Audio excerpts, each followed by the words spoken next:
ये देखिए हमारी ट्रेन पास हो रही है, लेकिन कोई भी ड्राइवर भाई हमारा हॉर्न नहीं लगा रहा है, देखिए है। और अभी हम फेस पे तुरंत बस खड़े हुए हैं, तुरंत मैं वीडियो बनाया हूँ, ये देखिए है। बताइए कैसे काम चलेगा ऐसे कोहरे में? जो लोग हॉर्न नहीं लगाएंगे तो बताइए ड्यूटी कैसे होगा?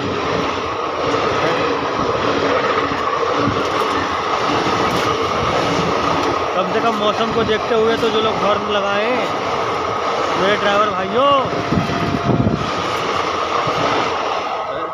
बताइए क्या फ़ायदा?